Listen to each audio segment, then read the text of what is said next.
Welcome students, स्वागत है हमारे YouTube channel your success coaching centre में। मैं आज आपके समक्ष JCERT द्वारा जो एग्ज़ाम ली जाने वाली है फर्स्ट टर्म की 10th क्लास और 12th क्लास की दिसंबर मंथ में, उससे संबंधित जो विज्ञान का जो 5वां सेट है वो मैं आपके समक्ष पेश कर रहा हूँ। यदि अभी तक आप हमारे चैनल से नहीं जुड़े हैं तो इस चैनल से जुड़ जाइए और चैनल को सब्सक्राइब कर लीजिए, वीडियो को लाइक कर दीजिए और इस चैनल वीडियो को अंत तक देखते रहें ताकि आप तक इसकी जानकारी संपूर्ण रूप से आप तक पहुंच जाए। तो मैं ज़्यादा देर ना करते हुए जो इसका टॉपिक है इस प्रश्न से संबंधित उसकी ओर मैं आपको ले जाना चाहता हूं। तो हमारा जो प्रथम प्रश्न जो है कि प्रकाश की किरणें गमन करती है, तो प्रकाश की किरणें गमन करती है सीधी रेखा में, टेढ़ी रेखा में, किसी भी दिशा में या इनमें से सभी। तो इसका उत्तर जो हमारा हो जाएगा प्रकाश किस सीधी रेखा में, टेढ़ी रेखा में, किसी भी दिशा में या इनमें से सभी। तो इसका हो जाएगा प्रकाश हमेशा सीधी रेखा में गमन करती है। तो इसका उत्तर हमारा जो हो जाएगा सीधी रेखा में हो जाएगा इसका उत्तर। तो इसका उत्तर हमारा जो हो जाएगा सीधी रेखा में। अगला प्रश्न हमारा है परावर्तन के नियम लागू होते हैं।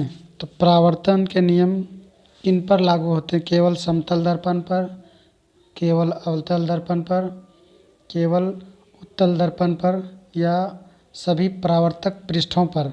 तो इसका उत्तर जो हो जाएगा हमारा वो हो जाएगा सभी पृष्ठ जो है उन पर परावर्तन के नियम लागू होते हैं। ऐसा नहीं है कि समतल पर हो या अवतल पर हो या उत्तल पर हो, सभी तरह के जो परावर्तक सतह हैं या खुरदरे सतह हैं सभी पर परावर्तन के नियम लागू होते हैं, चाहे कम हो या अधिक ज़्यादा हो, लेकिन होते हैं। अगला प्रश्न हमारा जो है किसी गोलीय दर्पण की फोकस दूरी उसकी वक्रता त्रिज्या की होती है। तो गोलीय दर्पण की जो फोकस दूरी होती है, तो गोलीय दर्पण की फोकस दूरी वक्रता त्रिज्या की आधी होती है। तो F=R/T होती है। तो इसका उत्तर जो हमारा हो जाएगा आधी होती है। तो इसका उत्तर जो हो जाएगा आधी। अगला प्रश्न हमारा है एक गोलीय दर्पण की वक्रता त्रिज्या 20 सेंटीमीटर है, इसकी फोकस दूरी क्या होगी? तो यदि किसी गोलीय दर्पण की वक्रता त्रिज्या R बराबर 20 सेंटीमीटर है तो फोकस दूरी क्या होगी? तो F=R/T होता है। तो 20 का आधा जो हो जाएगा 10 हो जाएगा। तो 10 सेंटीमीटर इसका उत्तर हो जाएगा। तो इसका जो उत्तर जो हमारा हो जाएगा वो 10 सेंटीमीटर हो जाएगा। तो इसका उत्तर जो हो जाएगा 10 सेंटीमीटर। अगला प्रश्न हमारा जो है जब वस्तु अवतल दर्पण के वक्रता केंद्र पर हो तो प्रतिबिंब कहाँ बनेगा? तो जब वस्तु अवतल दर्पण के वक्रता केंद्र पर हो तो उसका प्रतिबिंब अवतल दर्पण पर ही बनेगा, अर्थात उसका जो प्रतिबिंब अवतल दर्पण पर C पर ही बनेगा। अवतल दर्पण का जो प्रतिबिंब है C पर ही बनेगा और वस्तु के समान होगा, वास्तविक होगा और उल्टा होगा। अगला प्रश्न हमारा अवतल दर्पण में वस्तु का प्रतिबिंब होता है। तो अवतल दर्पण में वस्तु का प्रतिबिंब आभासी और वास्तविक दोनों होता है। तो वास्तविक किन किन परिस्थितियों में होती है? तो अवतल दर्पण का जो वास्तविक और उल्टा प्रतिबिंब होता है C से परे रहता है तब होता है वास्तविक, C तथा F के बीच में रहता है तब वास्तविक होता है, फोकस पर रहता है तो वास्तविक और उल्टा होता है। और जब F तथा P के ध्रुव के बीच में फोकस फोकस तथा वक्र ध्रुव के बीच में रहता है, किसी वस्तु को रखा जाता है अवतल दर्पण के सामने, तो उसका प्रतिबिंब आभासी और सीधा बनता है। इसलिए इसका उत्तर जो हमारा हो जाएगा ए और बी दोनों हो जाएगा। अगला प्रश्न हमारा जो है, वाहनों के पक्ष दृश्य दर्पण के रूप में किस दर्पण का उपयोग किया जाता है? तो वाहनों के पक्ष दृश्य दर्पण में किस दर्पण का उपयोग किया जाता है? तो इसका उत्तर हमारा हो जाएगा उत्तल दर्पण का प्रयोग। तो सीधा सीधी इसका उत्तर हमारा उत्तल दर्पण हो जाएगा, क्योंकि उत्तल दर्पण का प्रतिबिंब सीधा बनता है तथा यह पीछे के विशाल क्षेत्र को विस्तृत करके दिखलाता है। अगला प्रश्न है, सोलर कुकर में किस गोलीय दर्पण का उपयोग किया जाता है? तो सोलर कुकर में अवतल दर्पण का प्रयोग किया जाता है। तो इसका उत्तर जो हमारा हो जाएगा अवतल दर्पण हो जाएगा, क्योंकि अवतल दर्पण की किरणों को वस्तु जो होता है उस पर फोकस कर देता है, जिससे उसको ताप की प्राप्ति होती है। ताप की प्राप्ति के कारण वह आसानी से पक जाता है। वो जो सामान सोलर कुकर में जो भी चीज़ रखा जाता है आसानी से पक जाता है। किसी गोलीय दर्पण तथा किसी पतले गोलीय लेंस दोनों की फोकस दूरी -15 सेंटीमीटर है। दर्पण लेंस संभवतः है, तो दर्पण लेंस संभवतः किस प्रकार का होगा? तो इसका उत्तर जो दोनों अवतल होंगे। इसका उत्तर हमारा जो हो जाएगा दोनों अवतल हो जाएगा इसका उत्तर। तो इसका उत्तर लिखेंगे दोनों अवतल होगा, क्योंकि अवतल लेंस और अवतल दर्पण दोनों की फोकस दूरी माइनस में होती है। अगला प्रश्न हमारा है, किसी लेंस की क्षमता P तथा उसकी फोकस दूरी F में क्या संबंध है? तो P बराबर हो जाएगा P बराबर 1/f, जहाँ f मीटर में हो। तो P बराबर 1/f, जहाँ f जो फोकस दूरी मीटर में होना चाहिए। तो इसका उत्तर जो हमारा हो जाएगा P बराबर 1/f है। तो इसका उत्तर हमारा फर्स्ट वाला हो जाएगा P बराबर 1/f, जहाँ f मीटर में होना चाहिए। लेंस का आवर्धन व्यंजक क्या होता है? तो लेंस का आवर्धक व्यंजक V/, होता है। Magnification equal to V/U, m बराबर V/U होता है। तो ये लेंस का होता है। दर्पण का जो व्यंजक होता है आवर्धन का, m बराबर -V/U होता है। सामान्य दृष्टि के बेस के लिए सुस्पष्ट दर्शन की अल्पतम दूरी होती है लगभग। तो इसका उत्तर हमारा हो जाएगा 25 सेंटीमीटर हो जाएगा इसका उत्तर। तो इसका उत्तर हमारा जो हो जाएगा 25 सेंटीमीटर। 25 सेंटीमीटर किसी भी व्यक्ति का स्पष्ट देखने की न्यूनतम दूरी होती है आँख की। नेत्र के द्वारा किसी वस्तु का प्रतिबिंब कैसा बनता है? तो नेत्र के द्वारा किसी वस्तु का प्रतिबिंब कैसा बनता है? तो नेत्र के द्वारा किसी वस्तु का प्रतिबिंब रेटिना पर बनता है अभिनेत्र लेंस के वजह से, और वो वास्तविक और उल्टा होता है। तो उसका प्रतिबिंब हमारा नेत्र पर बनने वाला प्रतिबिंब हमेशा वास्तविक और उल्टा होना चाहिए। अभिनेत्र लेंस के वजह से ये बनता है, और कहाँ पे? रेटिना पर बनता है।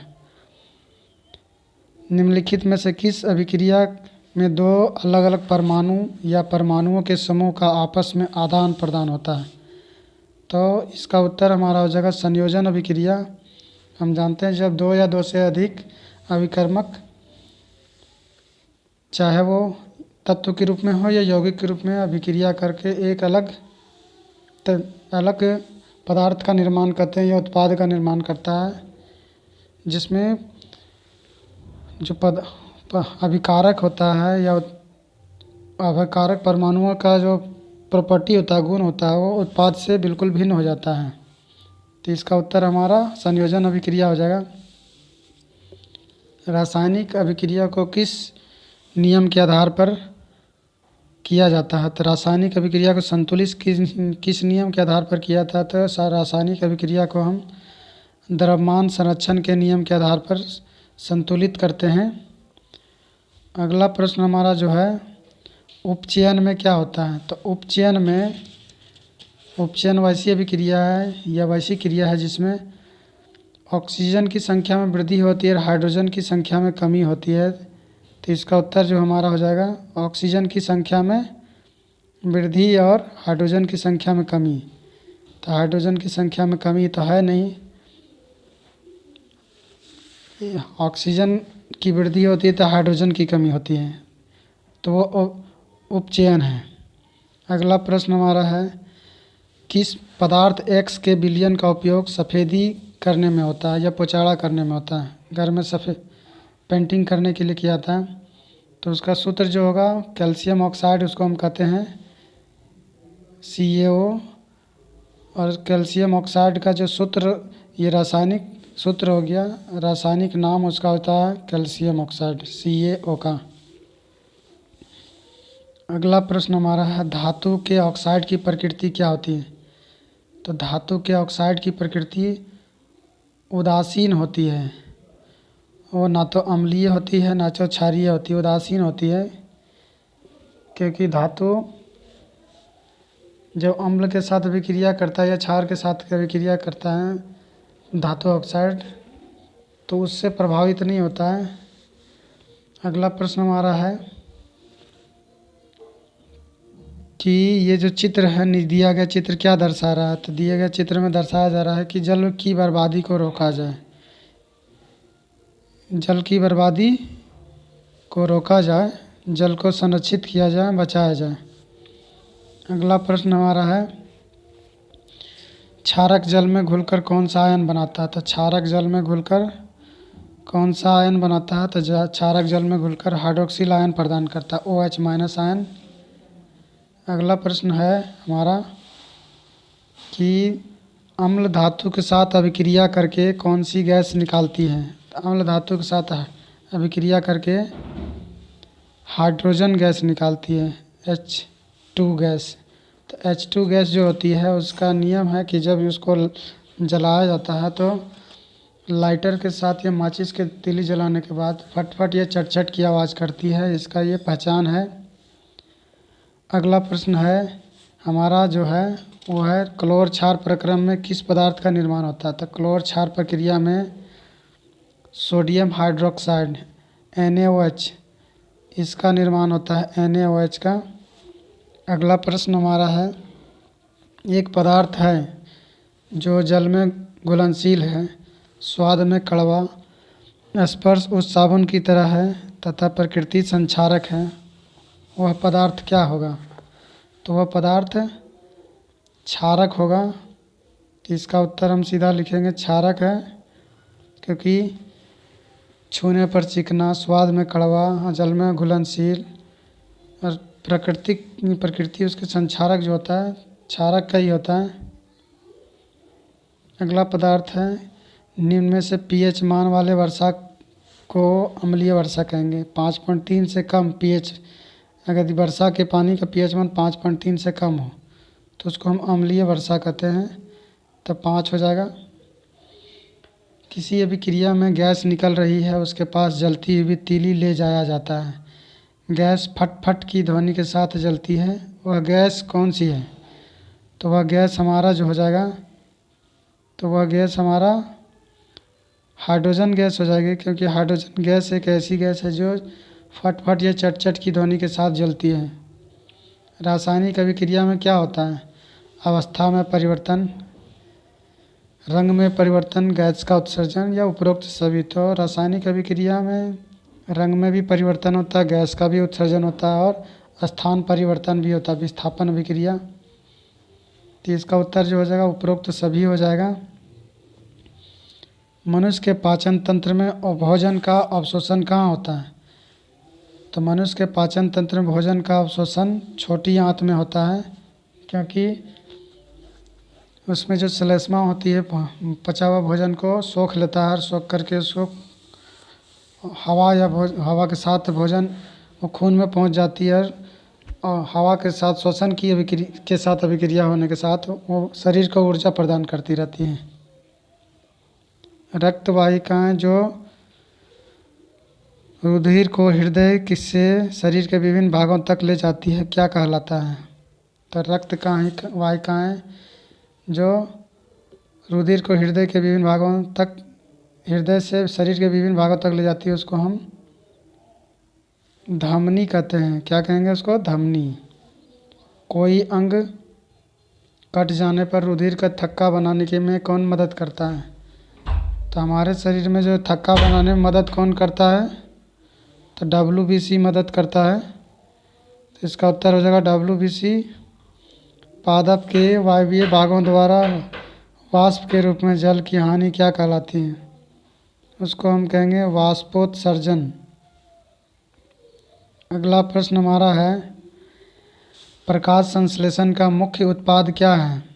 प्रकाश संश्लेषण का मुख्य उत्पाद ऑक्सीजन होता है, क्योंकि प्रकाश संश्लेषण की प्रक्रिया के बाद ऑक्सीजन की उत्पत्ति होती है। आमाशय की आंतरिक स्तर का अम्ल से रक्षा किसके द्वारा होता है? तो आमाशय की आंतरिक स्तर का अम्ल से रक्षा किसके द्वारा होती है? तो इसका उत्तर जो हो जाएगा हमारा, इसका पेप्सिन नामक जो हार्मोन होती है, इसकी वजह से आमाशय के आंतरिक स्तर जो अम्ल के संक्षारण से बच जाती है। अगला प्रश्न हमारा है, निम्न में से किस जीव का क्षुद्रांत सबसे लंबा होता है? तो हम जानते हैं कि वैसा जीव जो शाकाहारी होता है उसमें लंबी आंतें पाई जाती हैं, क्योंकि घास या पौधों को, साग सब्जियों को, पौधों को पचाने के लिए बहुत ज़्यादा बल की आवश्यकता होती है, बहुत ज़्यादा लंबी क्रिया होती है पाचन की, इसलिए वैसे जीवों में आंत जो होती है सबसे लंबी होती है। तो इसका उत्तर हमारा जो हो जाएगा, सबसे लंबा क्षुद्रांत किसका होता है? तो सबसे लंबा क्षुद्रांत गाय का होता है। अमीबा में किस प्रकार का जनन होता है? तो अमीबा में जनन की क्रिया को हम द्विखंडन कहते हैं, कि अमीबा एक वयस्क अमीबा विखंडित होकर 2 नए अमीबा में विभाजित हो जाता है। अगला प्रश्न है, पर्तन, कलम, रोपण इत्यादि किस प्रकार की जनन की विधि है? तो इसको हम कहेंगे कायिक प्रवर्धन। इसको क्या कहेंगे? कायिक प्रवर्धन, क्योंकि कलम पर्तन या किसी पौधा का कोई हिस्सा को काट कर उसको ज़मीन में गाड़ देना और उससे फिर एक नए पौधे की उत्पत्ति होना, यह कलम पर्तन कहलाता है। निम्नलिखित में से कौन पादप का मादा जनन अंग के भाग हैं?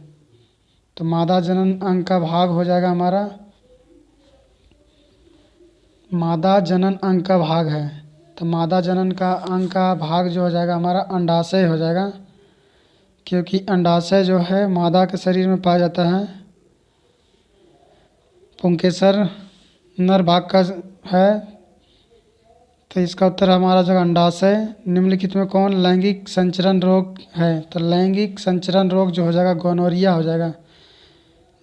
और ये गोनोरिया जो होता है HIV का या गुप्त रोग का एक कारण है।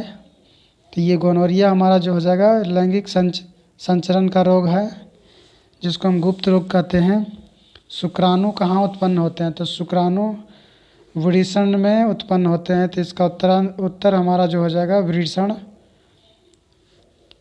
तो इसका उत्तर हो जाएगा वृषण। तापीय विद्युत संयंत्र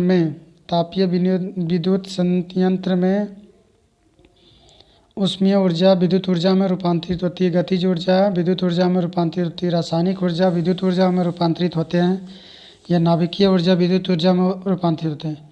तो तापीय मतलब थर्मल पावर स्टेशन, कोयला जलाकर जहाँ बिजली उत्पन्न आई जाती है। तो कोयला जलाने पर ऊष्मा उत्पन्न होती है, ऊष्मा के द्वारा फिर बिजली बनती है। तो इसका उत्तर हो जाएगा ऊष्मीय ऊर्जा विद्युत ऊर्जा में कन्वर्ट होती है, रूपांतरित होती है। अगला प्रश्न हमारा जो है, गोबर गैस को अन्य किस नाम से जाना जाता है? तो गोबर गैस को हम जैव गैस के नाम से जानते हैं, क्योंकि गोबर एक जानवर का अपशिष्ट है, तो ये जैव गैस हो गया। तो मैंने आज आपके समक्ष 10वीं वर्ग की जो विज्ञान की 5वां जो सेट था, मॉडल सेट, JCERT द्वारा भेजी गई जो मॉडल सेट है, उसको आपके समक्ष रखा था। आने वाले दिनों में और भी आपके समक्ष मॉडल सेट को रखा जाएगा 10वीं 11वीं 12वीं से संबंधित। यदि अभी तक आपने हमारे चैनल को सब्सक्राइब नहीं किया तो सब्सक्राइब कर लें, वीडियो को लाइक करते हैं और बेल आइकन को प्रेस कर दें ताकि आप तक लेटेस्ट वीडियोज़ की अपडेट्स पहुंचती रहे। धन्यवाद।